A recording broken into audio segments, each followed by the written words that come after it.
So we've made mead with tea, and we've made raisins into wine. Today we're making a Hibiscus Blueberry Mead.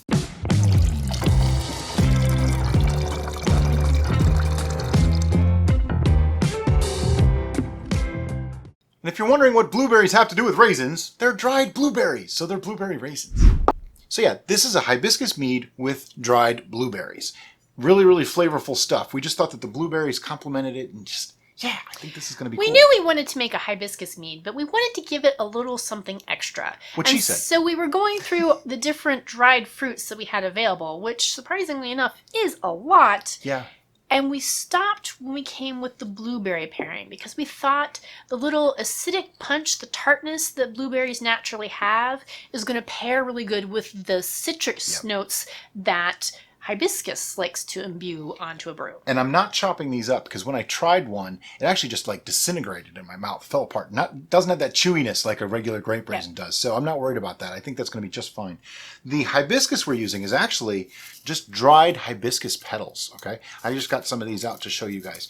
We actually took 100 grams or 4 ounces and put it into some hot water, about a half gallon. It's been steeping for a while. It's off camera. You can't see it yet because it's big and I don't want to have to hide. So when we need that, we'll bring it over. But I just wanted you guys to know what some of the ingredients were. But let's get started. Let me the fermenter. We'll put it on the scale and get some stuff going. So the honey that we're using today, we actually went back and forth about our different honey options as well. And we decided that we were going to use a wildflower honey. And the reason why is because we knew that the hibiscus and the blueberry were going to give so much flavor to this that we didn't want the honey to take away from that or get lost. So wildflower is going to be a nice neutral honey that's going to work really well with these flavors. Yeah, last time we made the hibiscus, can I have the funnel please? Last time we made the hibiscus mead, it was for the Viking Blod clone. And we used 75 grams or about 3 ounces of the hibiscus. This time I went with 4 because I wanted a little more flavor out of it since it's the main flavor component this time. And these blueberries are kind of powerful, so I wanted to make sure to overcome them. So I'm putting the blueberries in because they'll help with a little bit of agitation as I'm shaking this up. And they're difficult. What you didn't see is when I tried it the first time with the funnel and they all got stuck. The wonders of editing. We're going to be using 3.5 pounds of honey today, which is a little bit more than we might use sometimes. It should give somewhere in the, we're using Lalvin 71 Beast as our yeast today, so that generally goes 14 to 15, sometimes 16%. So I'm aiming for like that 15% mark. That way, even if it goes to 15, we can always back sweeten. If it only goes to 14, it'll be a little bit sweet. It's what we want. All right, so 3.5 pounds of honey. In we go. Okay, so while our honey is pouring all in, I want to strain out this tea, and you'll see just how amazingly dark this stuff gets. You saw the hibiscus tea flowers that we had, and I'm just going to pour this off. Look at that. It's like super dark red.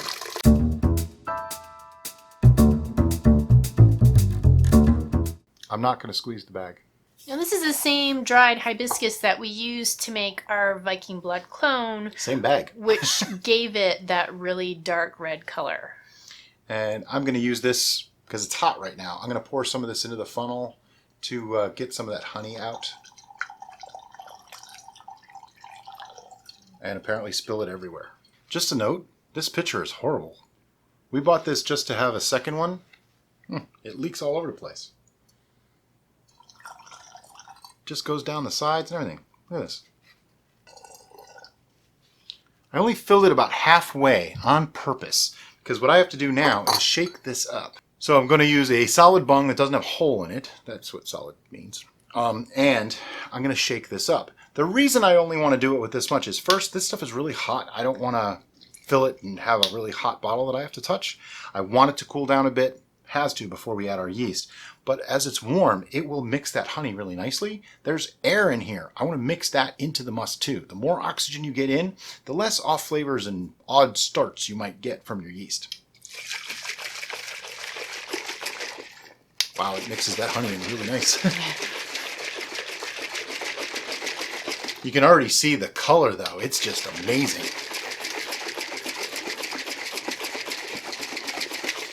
Now, the oxygenating is an important step. Some people really get into it and they put oxygen pumps and all kinds of stuff. I don't get that crazy about pretty much anything, okay? But I do want to get some in there, and I'm just going to open it up, give it a little swirl, get a little more going, and shake it up again. When you think you're done, go about 2 minutes more. Now, something else that I like to do is when I think I'm done, I'll let it sit for a minute and see if any more solids come to the bottom. We've seen a lot of people lately that have these really odd readings for like high amounts of honey and sugar, and it's because they didn't mix well. If you don't mix this well, the yeast can get to it, but it could be a lot harder for it to get going, and it could really affect the fermentation. It's a good idea to shake it all up and make sure it's all in solution. Okay, that looks pretty good, so what I want to do is pull that guy out. I'm going to pour a little bit more of this in, hopefully not make a mess. Put it over the towel this time. Okay, you'll notice that we have some ice water in this pitcher. There's a good reason for that. This is hot, almost too hot for me to even keep my hand on it for too long, which means it's well above the 120 or 130 degrees. That's kind of like the dying off point for yeast. We really don't want to have a problem, so probably going to have to let this cool for a while. But I do want to get some ice water in there to cool it down a bit, because too high of a temperature will throw off your gravity readings too, so I want to keep this more to our consistent temperature. A word about that. Yes, your hydrometer is calibrated to a certain temperature, probably 60 degrees like ours. If you do things at 70 or 80 or 90, and then you do another reading at a different temperature, you're going to get a wrong reading. Now, if you do them at consistent temperatures like we do, usually about 70 to 75 degrees, and we do the original and the final gravity at the same temperature, we may be wrong, but we're wrong by the same amount, which means we've still used the same amount of specific gravity, still giving us an accurate ABV, and it'll still actually tell us if it's done or not. So, is it 100% accurate? No. But in order to be 100% accurate on any of this, you have to send it out to a lab. So, homebrew is kind of an approximate. It's like horseshoes. Almost. You know, that's good enough. I don't need to be down to 0.001% accurate for my ABV. Okay, this water is cold now, so I can put some of this in. I don't want to put too much because I don't want to overfill and have a problem. I want to overfill just enough. I want to put the bung back in this for a minute, and I'm going to... Wow, it doesn't even want to stay in. And I'm going to shake it up. It's a lot harder to shake when it's pretty full like that, so it still feels really, really hot. I don't think it's appropriate for us to take a reading at this time, so we're going to wait a little while and we'll be back.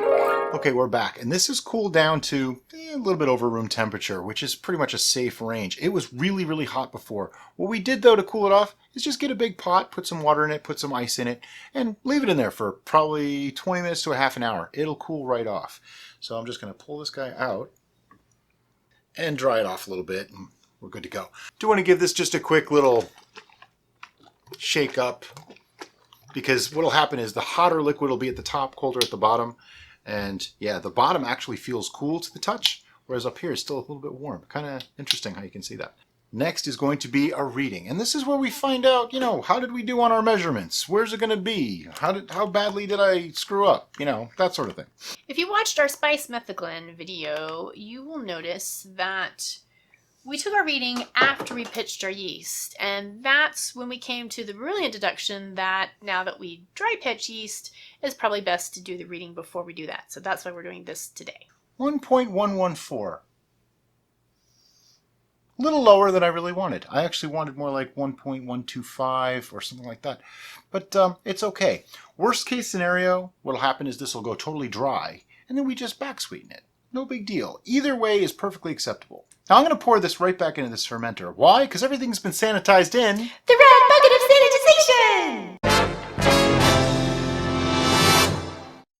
Yeah, we don't say that in the videos in the beginning anymore, but we probably should. Everything that you saw, everything that we used was sanitized. Why do we do that? To get rid of all the bad bugs, anything that could infect our brew, because they're not good for it. You really don't want them. Now, I was debating on using a half packet or a full packet of yeast for this particular batch, and I thought if it goes over 1.130, then I'll use a whole packet, but it didn't. It only went to 1.114. Okay, I'll just use half, no big deal. And let me I'm I'm going to eyeball roughly half. What am I going to do with this? We're going to put a piece of tape on it and stick it in the fridge. This is where the half packets come from. If you don't get that joke, you don't watch enough of our videos.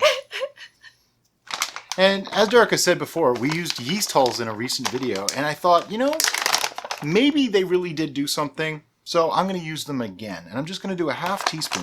If you're wondering what yeast hulls are, they are literally just dead yeast, okay? If you took bread yeast, or any yeast for that matter, put in a little bit of water, boiled it, you'd have this. Well, obviously you'd have a wet version of this, but you'd have this. You could just dump it right in. We are actually planning on doing some testing on this stuff and how to make your own, not just by killing off yeast. There's another way, and I really love this idea, so we're going to test it, and we'll see what happens. But anyway, half a teaspoon of the yeast hulls, which is a yeast nutrient, for a gallon of must. Now that I've put some stuff in there, I got to shake it up again. So part of the reason why we decided to use the yeast hulls in this particular beverage is that we really don't have that much of a solid nitrogen-rich element that we've added. We steeped the tea and just poured off the liquid, so we don't have the solids from the tea. And then the blueberries are in there, that's true, but there really weren't that very many of them. That much. Okay, that's been mixed up. The yeast is all distributed. Everybody should be really happy. So what we want to do now is stick an airlock and a bung on that. Okay, so I put a bung and an airlock on this. And what's going to happen now is this is going to sit for a while. How long? Probably a few weeks. But we will give you an update on this in just a little while. It might be a couple hours, it might be a couple of days. So it's been about an hour. And as you can see, we have some activity. What we also have is a bunch of pulp stuck up in the neck of that bottle, which that can be a problem. That's going to go up into that airlock and potentially explode it into our ceiling, which we have a white ceiling. I'd rather it stay white and not turn purple. But check this out. There's so much activity in this must. That's pretty amazing. So, because this is such a precarious position, we've decided to use a blow-off tube just to be prepared, because we don't really know if this is going to go up anymore, but it's gone up quite a bit in just the last half hour or so. And someone asked on the last one, oh, I wish you would have shown the blow-off tube. Well, we didn't even use one last time, but this time we're going to. So to use a blow-off tube, really simple. I'm going to take the airlock out, okay? Drop that right into here. I just put it in there for safekeeping. I'm going to need it tomorrow anyway. I take some tubing. Take it off your autosiphon if you need to. Just going to jam some tubing into that bung, okay? I don't need to go all the way through, just in enough. Then I'm going to put that into there. Then the other end of that tubing goes into sanitizer water. Sometimes you could just use regular water. It's not absolutely critical because it's only a temporary thing. Maybe 24 hours, 48 hours. Now, because these things are so temporary and so volatile sometimes, I want to tape it down. Now, just in us taping this, it is raised up in the neck even more. Yep, that's why I'm taping it down.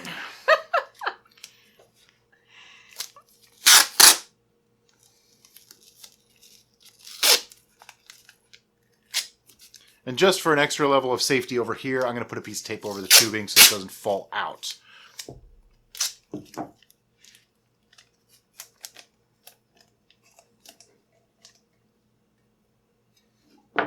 There you go. That is a blow-off tube. You saw the bubble already, right? Oh, yeah. Yeah, it's that far from the bung. I have a feeling it's going to make a mess. But it's okay, because what this mostly is foam and pulp from the actual fermentation in the tea. And some of that will get up in this tube, and it's okay. The reason a blow-off tube is more effective than an airlock at this point is because it's a larger surface area, okay? It's not going to block quite as easily as an airlock would. Airlocks tend to block up with that stuff, and they can shoot right out of the fermenter. That's why I taped this down. I think it'll take quite a bit for that to shoot out of there, and I don't think it's going to. Another precaution is you can put this whole setup on a cookie sheet, which I'm going to do just in case it oozes out. It could leak. I don't want it to get on the table. I don't want it to get on the floor. So a cookie sheet, the kind with the edges, is going to help contain that mess. If you like this video, we have a couple hundred videos of how to make mead, wine, cider, and beer on our channel. Thank you for liking and subscribing. As always, thanks for watching, guys. Have a great day. Bye-bye.